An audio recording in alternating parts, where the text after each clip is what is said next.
오늘은 에스더서 말씀을 통해서 좌절하기엔 이르다라는 말씀으로 하나님의 말씀 함께 나누도록 하겠습니다. 영국의 청교도 신학자 중에 토마스 풀러라는 사람이 있습니다. 혹시 아시나요? 예. 저도 이 사람을 잘은 모릅니다. 근데 아마 이 사람은 몰라도 이 사람이 했던 말은 한 번쯤은 들어보셨을 거예요. 새벽이 밝기 직전이 항상 가장 어둡다. 이분이 지었던 책 중에 이제 이런 구절이 있습니다. 새벽이 밝기 직전이 항상 가장 어둡다.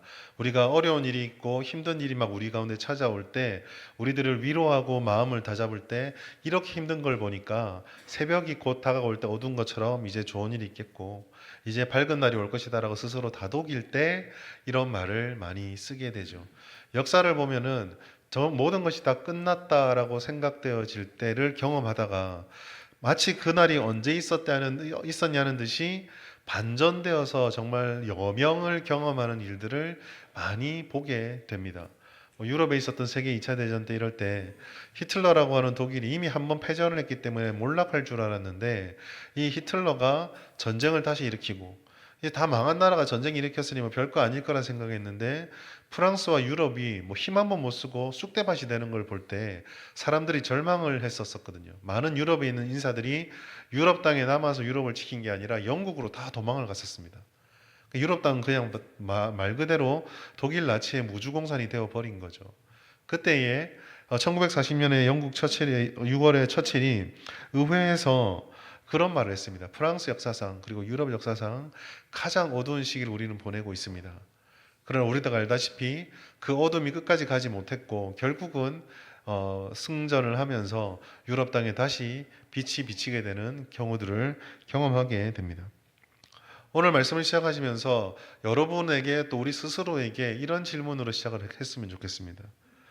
나는 지금 어떠한 시기를 보내고 있는가라는 질문, 우리는 과연 어떤 시기를 보내고 있는가라는 질문을 던져보았으면 좋겠어요. 우리는 지금 한밤중에 있습니까? 아니면 너무 좋은 일이 많아서 내 인생 환하고 찬란하게 빛나는 환한 대낮을 보내고 있으십니까? 건강의 위기를 생각하고 경제적인 어려움들을 직면하게 되고 때로는 관계적인 어려움들로 인해서 내 인생이 빛이 아닌 것 같고 밤인 것 같고 그것도 그냥 밤이 아니라 캄캄한 한밤중과 같아서 도무지 이게 언제 끝날지 모르는 것처럼 우리는 그런 삶을 살 수도 있어요.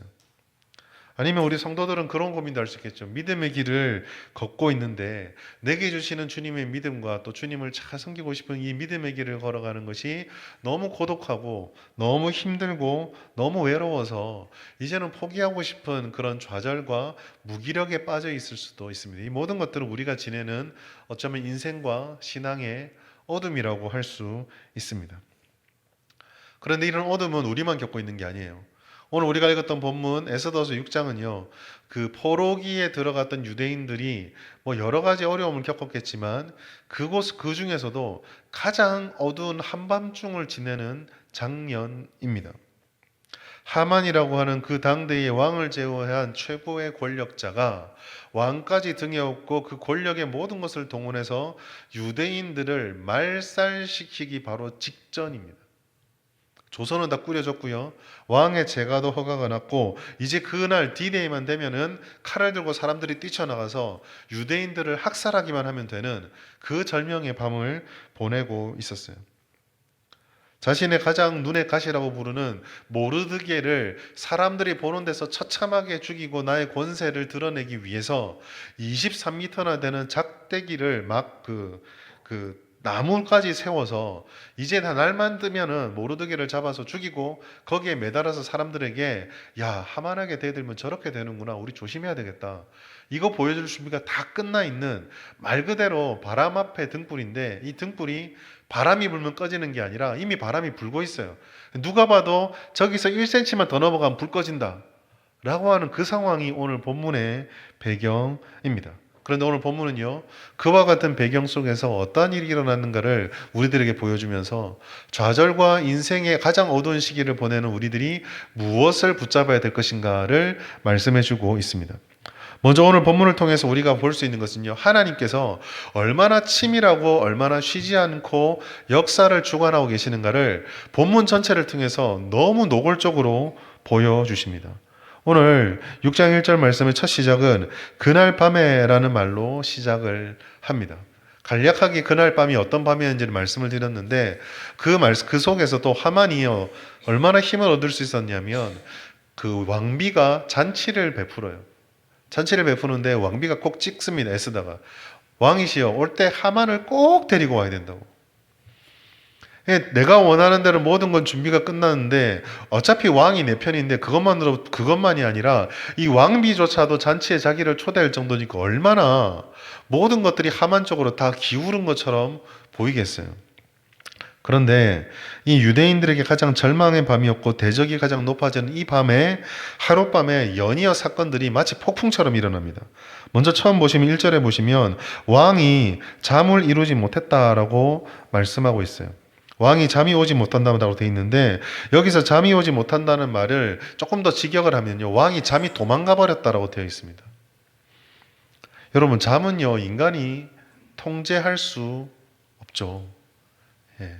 아마 통제할 수 있다면 예배 때 조시는 분 별로 없을 거예요. 통제가 안 되니까 주무시겠죠. 예. 웃으시는 분은 안 되는데 찔린다는 얘기인데 잠은요 사람이 통제가 잘 안 됩니다. 열심히 자려고 그래도요. 저도 이제 그 고3 때 이럴 때 조금 자랑하자면 제가 고3 때 1년 동안 하루에 3시간 정도밖에 안 잤거든요. 그러니까 이게 잠이 오니까 안 자야 되잖아요. 특히나 주일날 예배 때 안 자야 되니까 처음엔 앞자리에 앉았는데 그래도 졸리더라고요. 그래서 나중에 샤프를 들고 졸릴 때마다 찔렀어요. 근데 나중에 어땠는지 아십니까? 찌르면서 자고 있어요. 이 잠은요 잘 이겨지지 않아요. 잠은 자기가 통제할 수 없는 것입니다. 아무리 막강한 왕이더라도 잠을 자기가 어떻게 할 수 없어요. 그러니까 이 잠이요 달아났다라는 것은 자기가 안 잔 게 아니라 그냥 어떻게 잠을 못 자는 상황이 된 겁니다. 두 번째로 그 잠이 안 올 때 왕이 할 수 있는 수많은 일들이 있을 건데 하필이면 역대 일기, 왕의 일기를 역대 왕들의 일기를 가져오라고 했어요. 왜 그걸 가져오라 했을까? 그리고 심지어 두 번째로 보시면은요, 이 역대 일기를 낭독하게 하는데, 여러분, 왕이 하는 모든 말들과 기록들은 증거가 되고 정책이 되기 때문에 그 옆에 비서 우리나라 같은 경우는 승정원이나 이런 곳에서 사관들이 정말 말 토시 하나 안 빠지고 다 기록을 하거든요. 그러니까 이 왕이 역대기를 가져오라 하면 그 자료들이 어마어마하게 많은 거예요. 그런데 하필이면 그 방대한 자료 중에서 5년 전에 모르드게가 했던 일들을 그게 선택되어져 와서 읽혀집니다. 수천 수만 개 기록 중에서 하필이면 그게 읽혀져요. 세 번째로 그거를 읽으면서 지나갈 수도 있는데 왕이 그냥 허투루 흘려드릴 수 있는데 거기에서 모르드게가 무슨 일을 했는가와 모르드게가 아무 보상을 받지 않았다는 것을 왕이 깨닫게 됩니다. 읽는다고 깨닫나요, 여러분? 읽고 듣게 된다고 우리가 그걸 무조건 다 주목해 듣습니까? 제가 한 설교를 주일날 요즘 많이 줄여가지고 그래도 35분에서 40분 사이에 끝내거든요. 여러분, 제가 그 설교하는 기간 동안에 한 글자도 빠지지 않고 다 집중해 들으십니까? 지난주 한번 시험 쳐볼까요? 그 사람이 듣는다고 해서 아는 게 아니에요. 그런데 그 많은 이야기들 중에 도대체 얼마나 이 밤 동안 얼마나 읽었는지 모르겠는데 그걸 듣는 가운데 왕이 딱 모르드게의 이야기가 귀에 딱 꽂힌 거예요. 아무것도 해준 것이 없다는 것이 기억이 나고 생각하게 된 거예요. 그리고 네 번째로는요, 이와 같은 날에 절묘한 타이밍에 하필이면 또 하만이 들어옵니다. 굳이 그 시간에 들어올 이유가 없죠. 새벽이거든요.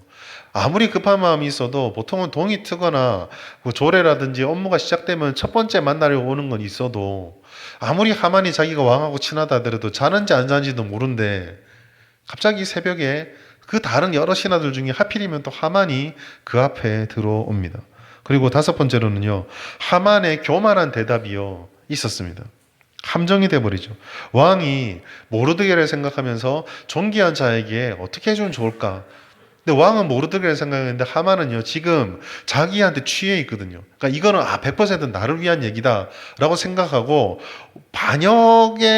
반역이라는 말을 안 들을 수 있는 선을 간당간당하게 타면서 하여간 그 왕이 줄 수 있는 최고의 것을 자기 것으로 하려고 뭐 주저리 쏟아놓습니다. 뭘 왕의 옷도 입혀라, 왕의 말도 태워라, 왕관도 씌워라, 수많은 얘기를 다 했어요. 지 건 줄 알았어요.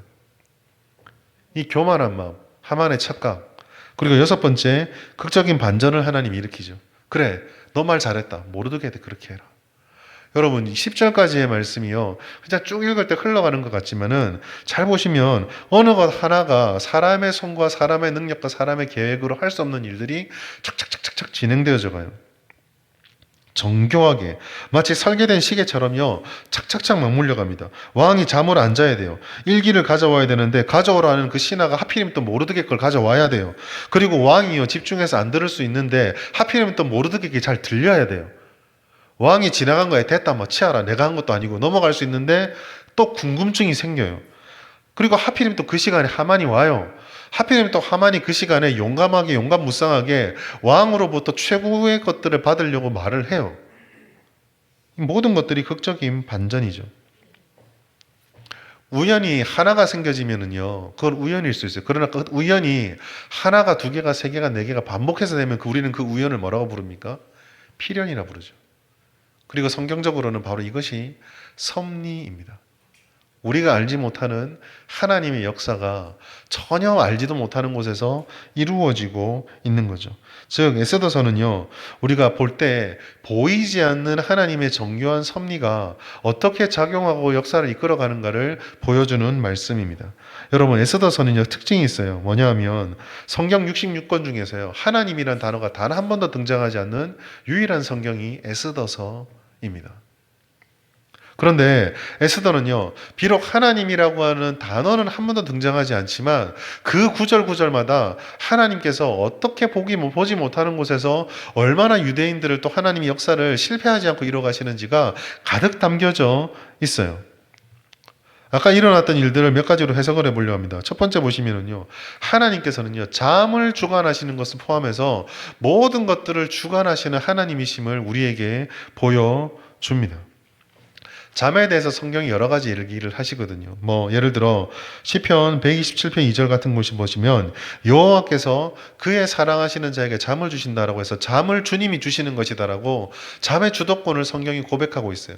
근데 잠을 주는 것뿐만이 다가 아닙니다. 성경에 보시면 다니엘서 2장 1절이라든지 다니엘서 2장 1절에 꿈을 통해서 잠을 깨우시고 각성하게 하시고 또 잠들지 못하게 하시는 것도 하나님이셨고, 창세기 41장에 바로에게 꿈을 꾸고 아니면은 그 술관원과 빵 맡은 관원에게 잠을 주장하셔서 섭리와 역사를 보여주시는 것도 하나님이셨어요. 성경은요, 잠이라는 것을 포함해서 우리가 생각하지 못하고 우리가 아무것도 할 수 없는 그 영역들이 하나님께서 어떻게 주관하셔서 역사를 이루시는가를 잘 보여주고 있습니다. 우리는 고작 우리 손에 붙잡는 거, 우리 눈으로 보는 거, 우리가 경험하고 듣고 이해하는 그런 한정된 영역밖에 생각하지 못하지만 하나님께서는 그걸 넘어서서 우리로선 상상할 수 없는 곳에서 우리는 깨닫지도 못하는 곳에서 하나님의 일들을 이루어 가신다는 것을 오늘 에스더 말씀을 통해서 보여주는 거예요. 두 번째로 하나님께서는요, 그러한 역사를 이루어 가실 때 사람은 도무지 계산할 수도 다 조정할 수도 없는 완벽한 타이밍과 완벽한 과정들을 이끌어 가신다라는 것을 우리에게 보여줍니다. 왕이 잠을 이루지 못하는 날들이 여러 날 있을 수 있겠지만 하필이면 딱 그날 밤, 유대인들이 이제 해가 뜨면 끝나는 그날 밤에 하나님께서 그 왕의 잠을 들지 못하도록 하셨다라는 것. 그 하루 전도 아니고요. 그 하루 후도 아니에요. 하필이면 딱 그날 밤에 하나님께서 왕의 눈을 뜨게 하셨습니다.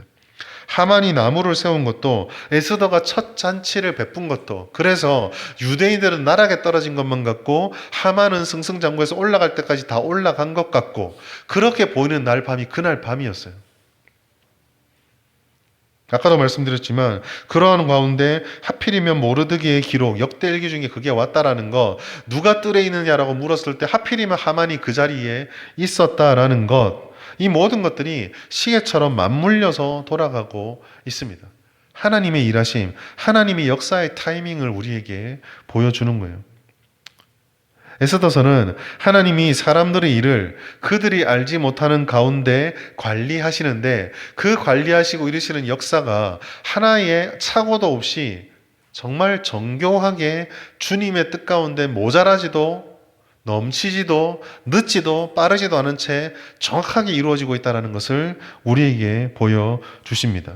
다른 말로 표현하자면 오늘 이 본문에서 도대체 무슨 일이 일어나고 있는가를 알 수 있는 사람은 아무도 없어요. 오직 하나님만이 왕을 깨우는 목적을 알고 하만의 마음의 교만의 이유를 알고 모르드게의 기록을 읽혀야 했던 이유도 아시고 심지어 5년 전에 모르드게에게 반란을 발견할 수 있도록 하신 이유도 이 모든 것을 다 아시는 분이 오직 딱 하나 하나님밖에 없다라는 것입니다. 하나님의 법정, 하나님의 역사에는요 우연도 없고 놀람도 없고 즉흥적인 것도 없어요.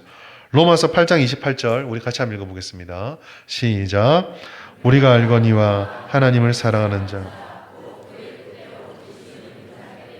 모든 것이 합력하여 선을 이루느니라. 아멘. 여러분 바울이 모든 것이라고 말한 것을 주목하십시오. 바울은요 우리가 볼 때 좋아하는 것, 우리가 볼 때 하나님 것만 같은 것, 우리가 이해할 수 있는 것 이렇게 제한하지 않았어요. 바울은요 하나님의 역사라는 것은 우리가 알고 우리가 좋아하는 것도 있겠지만 우리는 깨닫지도 못하고 심지어 어떨 때는 우리로서는 저런 일이 왜 일어날까? 에스더서 말대로라면 왜 하필이면 하만 같은 인간이 총리같이 높은 자리에 올랐을까? 왜 하필이면 하만 같은 저 악랄한 사람의 이야기가 아사수에로 왕에게 받아들여졌을까? 이렇게 우리는 다 이해하지 못하고 우리는 다 좋아할 수도 없는 그런 일들조차도 합력하여서 하나님의 손안에서 주님의 일을 이루는데 다 사용되어지고 그게 주님의 가장 완벽한 타이밍에 가장 완벽한 모습으로 이루어진다는 것을 우리에게 보여주는 거예요. 우리가 습관적으로 하는 말, 모든 것이 하나님의 손안에 있다는 것은 바로 이런 뜻입니다. 그리고 세 번째로요, 하나님의 일하심을 잘 보여주고 있어요. 하나님은 일하시는데 교만한 자를 낮추시고 겸손한 자를 높이십니다. 하만은요, 자기 자신을 위해서 최고의 영광을 계획합니다. 그러나 그 영광은요, 하만이 누리는 것이 아니라 모두 모르드게에게 돌아가요. 잠언 16장 18절 말씀 보시면 교만은 패망의 선봉이요 거만한 마음은 넘어집의 앞잡이니라 라고 하셨습니다. 시편 9장 16절 말씀 보시면 이렇게 되어 있어요. 여호와께서 자기를 알게 하사 심판을 행하셨으면 악인은 자기가 손으로 행한 일에 스스로 얽혔도다. 열심을 냈고 달려가려고 모든 것들을 계획했고 또 그런 일들 가운데 신중을 기하고 여러 가지를 합리적으로 생각했다고 하지만 자기가 손에 얽힌 일, 주님의 뜻에 맞지 않고 하나님의 뜻에 맞지 않은 일에 자기의 발목이 얽히고 자기가 그 속에 들어가는 이게 이제 하나님 앞에 하나님의 섭리를 인정하지 않은 교만과 연약한 자들의 모습이거든요. 하만은 당대 최고의 권력자였습니다. 그러나 그의 교만과 악함으로 인해서 이루어졌던 모든 일들, 그가 준비했던 모든 것들은요, 결국 자기한테 다 쏟아졌어요. 나중의 일이지만 모르드게를 못 받겠다라고 박았던 그 위에 누가 달리게 됩니까? 자기가 달리게 되거든요. 반면에 모르드게는 보십시오. 왕의 생명을 구해줬음에도 불구하고 모르드게는 아무런 보상을 받지 못한 채 심지어 자기가 딸처럼 키운 거의 딸이죠. 에스더가 여왕이 되었음에도 불구하고 여전히 그는요 보상을 받거나 혹은 그에 합당한 대우를 받거나 상황의 나아짐을 겪었던 것이 아니라 그가 원래 감당하고 있었던 성문 앞에 앉아있는 자 일개 말단 관리의 임무를 감당하며 5년을 침묵하며 기다리고 있습니다. 그냥 그는 하나님만 바라보면서 하나님과 함께 쭉 자기의 자리를 지켜가고 있었던 거예요. 겸손의 모습이죠. 이 두 가지를 잘 비교해 주십니다. 그리고 결국 마지막에 모든 것들을 바로 잡고 하나님의 역사를 누리게 됐던 것은 5만 가지를 다 준비하며 전심전력을 다 달려갔던 하만이 아니라 바보 같아 보이고 어리석어 보이고 그냥 한번 반짝했다가 사람들 기억에 사라졌던 분 같던 모르드게가 하나님으로부터 은혜를 받게 되었습니다. 여러분 하나님은요 공의의 하나님이세요. 하나님은요 은혜의 하나님이십니다. 하나님은 실수하지 않는 하나님이세요. 그래서 하나님의 때가 되면은요 하나님께서는 반드시 하나님이 계획하신 일들을 이루어 가시고 이루어 내십니다.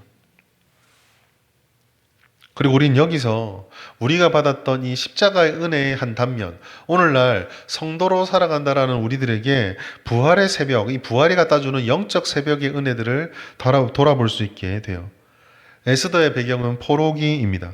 바벨론에게 멸망당하고 나서 포로가 된 채 어둠에 빠져 있는 이스라엘 사람들인데 그 중에서도 더 극심한 어둠에 빠진 이스라엘의 모습을 보여줘요.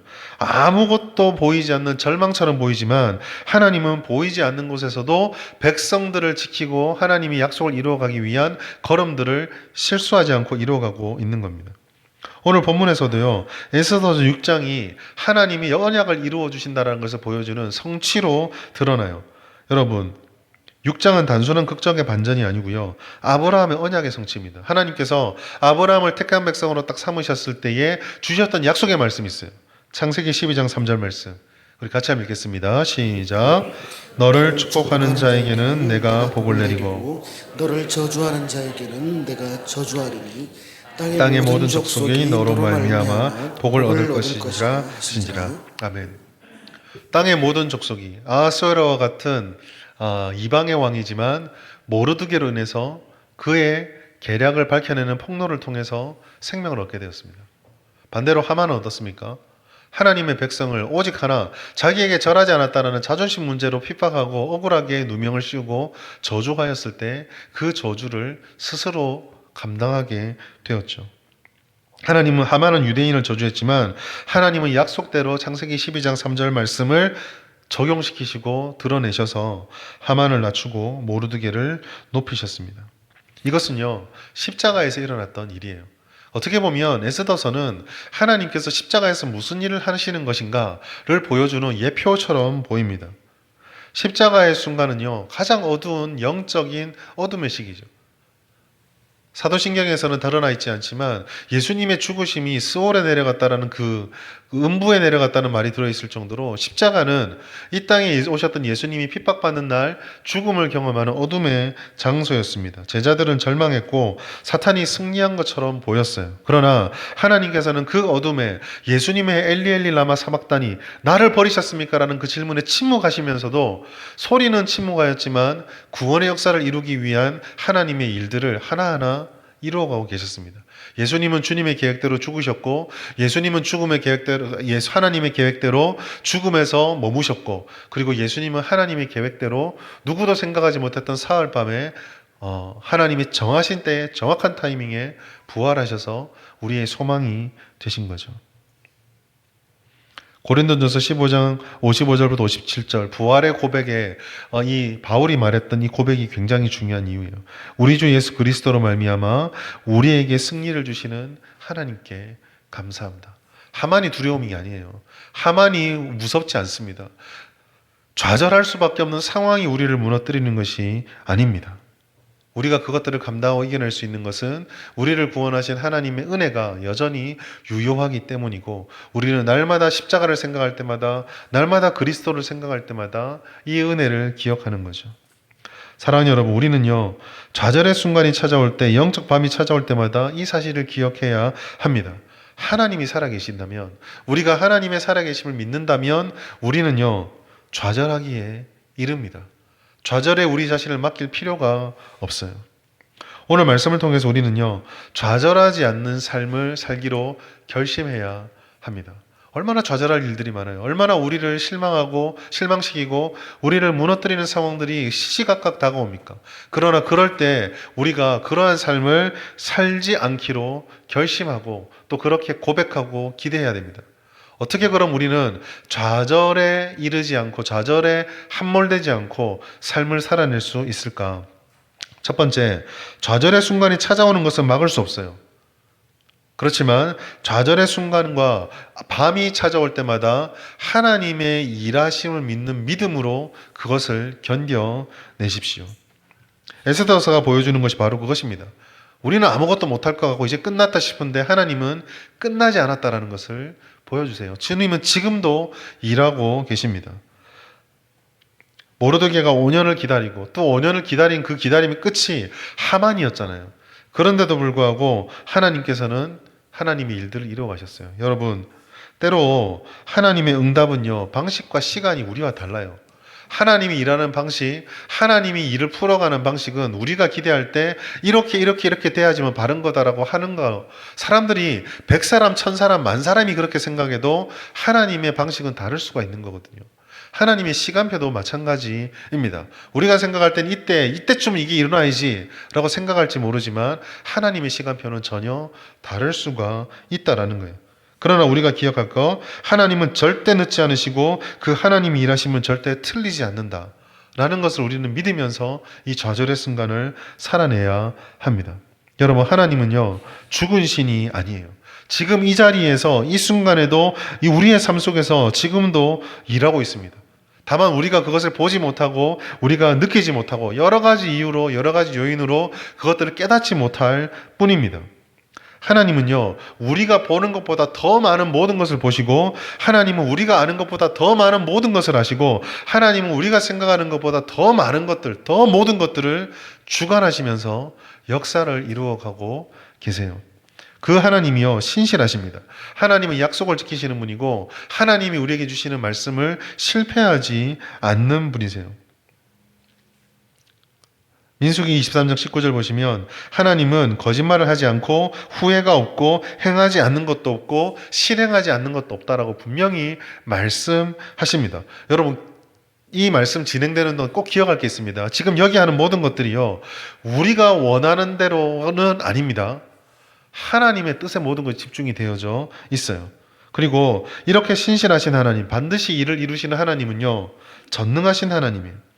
오늘 말씀 보세요. 왕의 잠, 역대기 중에 기록 중에 하필이면 모르드게의 것, 왕의 마음, 하만의 입궁, 하만의 교만, 모든 것들을 다 사용하시는 전능하신 하나님이에요. 그 어떤 장애물도요 우리를 좌절하게 만들고 우리의 마음을 무겁게 만들고 우리 가운데 도대체 무엇인지 깨닫지 못하게 만드는 그 모든 것들이요 하나님 손 안에서는 다 있습니다.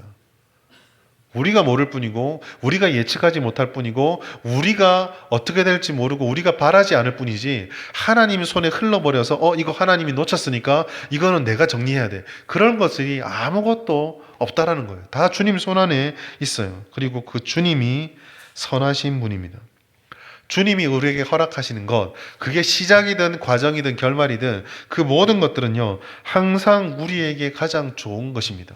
왜요? 여러분, 이렇게 내게 주어져 있는 지금의 순간이, 모든 것들이 앞으로 이루어질 것들이 가장 좋은 것이다라고 하는 고백은요 우리가 경험하고 느끼는 것에 있지 않고 하나님이 선하신 분이다라는 하나님의 성품에 있어요. 하나님은 가장 선한 분이시기에 우리에게 주는 모든 것들이 가장 선합니다. 우리가 겪는 어려움이 지금 우리에게 아무리 고통스러워도 그 모든 것들은 하나님의 선한 계획 속에 있기 때문에 비록 우리에게 좀 힘들고 어려울지 몰라도 선한 것입니다. 요셉은 형들에게 팔려 애굽의 노예로 갑니다. 그러나 결국 그가 나중에 깨달았던 것은 그때는 죽을 것 같이 힘들었고 이해가 되지 않았는데 아마 눈물로 밤을 지샌 날도 있었을 텐데, 창세기 50장 20절 보시면 하나님은 그것을 선으로 바꾸신 분이었다. 다른 말로 표현하면 그게 하나님의 선이었다라고 요셉이 깨닫게 되는 거예요. 좌절의 순간을 지내고 계십니까? 여러분, 그럴 때에 우리의 눈을 하나님께로 고정하십시오. 하나님은 지금도 일하고 있습니다. 내가 뭔가를 더 한다고 그 일이 더 빨라지거나 내가 무언가를 더 할 만큼 그 일이 부족하지 않으세요. 하나님은 가장 완벽하게 주님의 일을 지금도 이루어가고 있습니다. 다만 우리가 그것을 다 깨닫지 못하고 다 보지 못할 뿐입니다. 믿음으로 주님 앞에 의지하십시오. 두 번째로, 그러한 삶을 살아갈 때 늘 가져야 될 것이 겸손인데, 바로 내 판단이, 내 이해가, 내가 지금 가지고 있는 생각들이 틀릴 수 있음을 겸손하게 인정하는 것입니다. 모르드게가 주는 교훈, 전반적인 것들이 긍정적이었다고 한다면 이 말씀 속에서 적용을 우리에게 가져갔을 때에 하만이 보여주는 반면교사, 반대되는 교훈이 있어요. 그게 뭐냐면요, 우리가 좌절의 순간이나 하나님을 믿는 믿음으로 견딜 때 한 가지 주의해야 될 모습을 이 하만이 보여줍니다. 하만이요, 하나님의 백성을 핍박하는 그릇된 길을 달려갈 때 하만은 자기가 당연히 해야 되는 일이라고 생각을 했어요. 왜냐하면 자기는 모르드게보다 신분이 높거든요. 가장 좋은 길이라고, 이게 나라의 질서를 세우는 길이라고 생각했을지도 모릅니다. 물론 하만도 사람이니까 그 안에 욕망도 있었겠죠. 삐뚤어진 마음도 있었을 것이고, 오늘 설교에서 다 다룰 수는 없지만 이 하만은 사실 이스라엘에 의해서 멸문을 당한 아말렉 사람입니다. 무너졌던 사람들이기 때문에 거기에 대한 반등 심리도 있었을지도 모르겠어요. 그게 자기 것들을 더 움켜쥐려 하고 또 그런 반감들이 하필이면 유대인이 모르드게니까 복수심도 있었을지 모르죠. 무엇이 됐든 모든 것이 다 맞다고 생각했던 하만이요. 결국은 잘못된 길로 가고 있어요. 여러분, 우리가 주님을 믿는다고 말할 때 우리의 믿음이 강력할수록, 우리의 확신이 강할수록 늘 조심해야 되는 것이 바로 여기 있습니다. 우리는 우리가 옳다고 하는 확신을 굉장히 많이 붙잡습니다. 그러나 늘 기억해야 될 거, 우리의 판단과 우리의 생각이 하나님의 뜻과 다를 수 있어요. 여러분, 우리의 시각과 지식은요, 제한적입니다. 아무리 좋은 계획을 세우고 아무리 좋은 판단을 한다 할지라도 그 모든 것들이 그 상황과 그 현실에 연계되어 있는 모든 것들을 하나님이 보시는 것처럼 균형 있고 올바르게 판단해서 결정 내리는 게 아니에요. 우리는 제한적입니다. 우리는 지금 이 순간만 봅니다. 내일 무슨 일이 일어날지도 모르고 심지어 내일이라는 시간에 다가오는 현상도 모를 뿐만 아니라 그 현실을 이끌어가는 우리 눈에 보이지 않는 영적인 질서가 어떻게 흘러가고 있는지를 다 깨닫지 못합니다.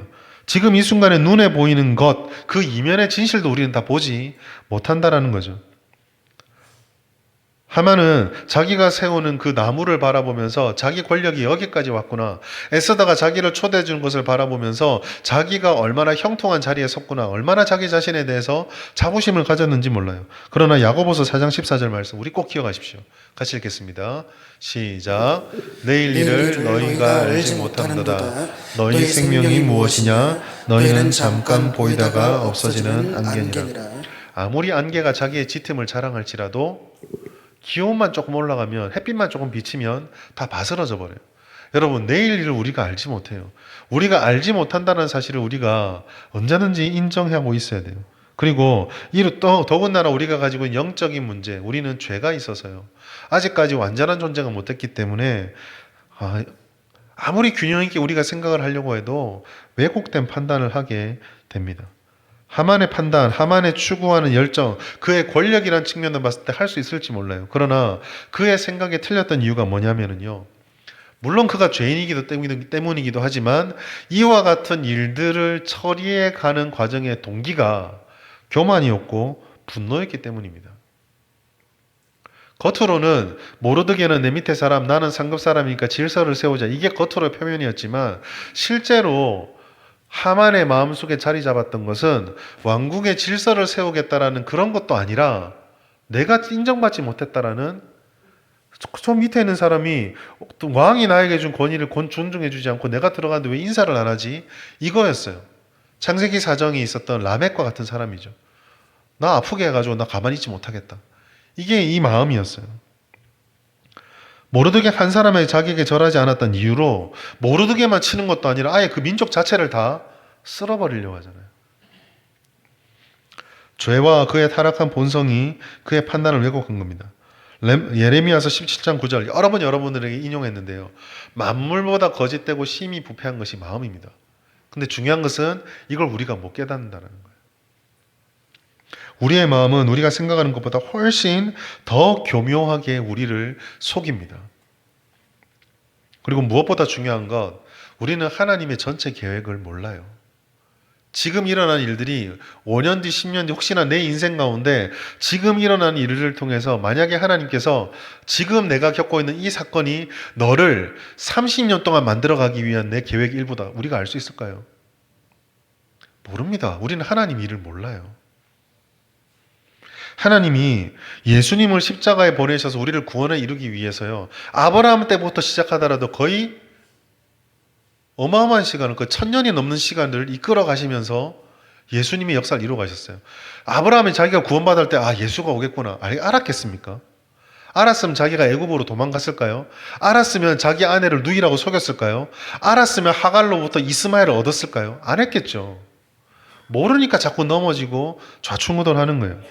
여러분, 우리는 하나님이 그리는 큰 그림을 못 봐요.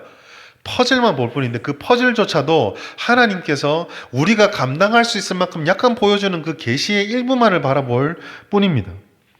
고린도전서에서 바울이 말했던 것처럼 우리는 거울이 가려진 것처럼 일부만을 잠깐 보고 살아가는 것 뿐이에요. 그러니까 우리는 전체를 아시는 하나님 앞에 언제든 우리 자신을 내려놓아야 하는 것입니다. 잠언 3장 5절 6절 말씀 기억하십시오. 같이 읽겠습니다. 시작. 너는 마음을 다하여 여호와를 신뢰하고 내 명철을 의지하지 말라. 범사에 그의를 인정하라. 그리하면 내 길을 기도하시느니라. 이 부분 때문에 우리는 세 번째 결심을 해야 됩니다. 바로 우리의 신앙이라는 것은 결국요, 기다림의 시간이 필요하고, 기다리는 때에 자기의 믿음의 자리, 하나님이 내를 세워주신 그 자리를 지키는 것에 힘써야 한다라는 것입니다. 모르드게가 5년 동안 그 성문 입구에서 자기 자리를 지켰던 것을 우리는 기억해야 돼요. 아말렉 자손에게 절할 수 없었던 유대인입니다. 그 말씀에 순종을 했고요. 그 순종의 대가, 그리고 하나님께서 애굽 땅에서 포로가 된 그 땅에서 자식도 낳고 잘 살아라고 말했던 그 말에 따라서 아하수에로의 왕이 원수니까 죽든 말든 상관없다가 아니라 하나님이 허락해 주실 때까지, 다시 우리를 빼내어 주실 때까지 순종하며 그를 살리기 위해서 암살 계획을 폭로하는 모습, 모르드게 신실하게 보여줬거든요. 5년 동안 그 믿음의 자리를 누구도 인정해 주지 않고, 심지어 오해받아서 죽을 위기에 처하게 되는 그 순간에도 하나님이 주시는 때를 기다리며 자기의 자리를 지켰습니다. 그리고 하나님께서는 그를 잊지 않으셨어요. 시편 37편 7절 말씀 같이 읽습니다. 시작.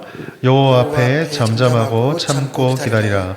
자기 길이 형통하며 악한 길을 이르는 자 때문에 불평하지 말지어다. 신앙생활의 성숙과 이 잠잠함은 굉장히 중요한, 굉장히 밀접한 관계가 있습니다. 제가 작년 1년 동안 로드맵 플러스를 통해서 그 많은 목사님들과 대화를 나누고, 또 120개 넘는 목사님들하고, 교회 목사님들하고 여러 사례들을 듣고 이야기를 했어요. 그럼 이제 여러 교회의 이야기를 듣겠죠. 공통점이 하나 있었습니다. 건강한 교회, 행복한 교회, 그리고 막 목회를 하면서 즐겁다는 목사님들 공통점이 뭐냐면요, 문제 없는 교회가 아니었어요. 문제 없는 교회는 제가 120교회 교회를 120명을 다 만나본 건 아니지만 대화를 나눠보면 공통점이 있습니다. 문제 없다는 교회는 단 하나도 없었습니다. 근데 뭐가 달랐을까요? 건강한 교회, 행복한 교회는요, 잠잠할 줄 알았어요. 기다릴 줄 알았어요. 침묵하면서 기도할 줄 알았습니다. 교회 어려움이 생기면은요, 기도의 자리에 사람들이 슬금슬금 모여들기 시작해요. 그래서 기도하기 시작합니다. 사람들끼리 서로 막 얘기할 것들을 기도의 자리에 다 쏟아놓고 거기서 기도하면서 주님이 어떻게 일하실지를 기다리는 교회들이 있더라고요. 여호와 앞에 잠잠하고 참고 기다리라. 우리는 그 자리에서 하나님의 뜻과 계획, 주님의 아름다운 덕, 그리고 때로는 우리가 다 이해하지 못하는 게 많다 했잖아요. 그런 일들이 벌어질 때 성령의 은혜로 이기고 견디며 기다려야 합니다. 그러면은요, 하나님께서요, 하만과 같은 사람을 못 견디게 움직이게 만드세요. 여러분, 기다림이기 때문에 인내 열매를 사모해야 되고요, 묵묵히 기다리는 자리에서 순종하고 충성해야 됩니다. 그때에 하나님의 시간표가 일하는 것을 보게 돼요. 여러분, 아브라함은요, 이삭이 올 때까지 25년을 기다려야 됐고요, 요셉은 총리가 될 때까지 13년을 기다려야 됐습니다. 모세는요, 가나안 땅에 들어가 이스라엘을 구원하기 위해서 광야에서, 미디안에서 40년, 광야에서 40년, 80년을 기다려야 했어요. 예수님은요, 이 땅에 오시자마자 바로 제물이 된 게 아니라 33년을 기다려야만 했습니다. 그러나 이 모든 사람들의 공통점은요, 하나님의 때가 되었을 때 결국 모두 하나님의 약속을 경험했다는 거예요. 오늘 이스라엘도 마찬가지입니다. 사랑하는 여러분, 갈라디아서 6장 9절 말씀, 선을 행하되 낙심하지 말지니 때가 이름에 거두리라. 하나님의 때는요, 반드시 거두어지게 됩니다. 우리가 주님의 길을 따라서 주님의 주시는 은혜의 길, 인내의 길에 서 있으면 하나님께서 역사하십니다. 그리고 이렇게 하나님이 역사하셔서 맺어지는 열매는 우리가 애를 써서 손에 거두는 것과는 비교할 수 없이 완전하고 좋은 것이에요. 그래서 오늘 본문 우리에게 말합니다. 좌절하기에도 이르고 성급하게 뭐를 결정하기에도 이르며 포기하기에도 이르다. 밤에 취해서 눈 감고 주저앉아 있기에도 모든 것이 이른 거예요. 왜 이릅니까? 하나님께서 지금도 일하시기 때문이에요. 여러분 처음 설교를 시작할 때 토마스 풀러의 이야기를 기억하십시오. 새벽이 밝기 직전이 항상 가장 어둡습니다. 주님의 은혜가 임할 때에 우리는 가장 어둡다는 사실을 기억하며 좌절할 필요도 없고 포기할 필요도 없고 성급하게 무엇인가 결론 지으려고 애달팔 필요도 없습니다. 하나님이 일하십니다. 그러나 한 가지 주의할 것은요, 겸손하십시오. 새벽의 빛이 우리가 원하는 그 빛과는 다를 수도 있습니다. 그러니 우리는요, 하나님께 묻고 하나님의 뜻을 구하며 십자가를 바라보고 그리스도 안에 좌절하지 않고 주님의 길을 묵묵히 걸어갈 수 있는 우리의 삶이 되어야 할 것입니다. 오늘 말씀의 결론입니다. 여러분, 어떠한 순간에라도 하나님은 살아계세요. 어떤 순간에라도 하나님은 일하고 있습니다. 그리고 어떠한 순간에라도 하나님은 반드시 이루고자 하시는 바를 실패하지 않고 이루십니다. 그러니 우리는 좌절도 포기도 절망도 성급함도 다 내려놓고 주님만 바라보며 주님과 함께 걸어갑시다. 그러면 우리는 오늘 이스라엘 사람들이 이렇게 엉뚱한 일들을 통해서 구원받았던 것처럼 우리도 하나님의 열매를 맛보게 될 것입니다. 이 은혜를 누리시는 우리 모든 성도님 되시기를 예수님의 이름으로 축복합니다.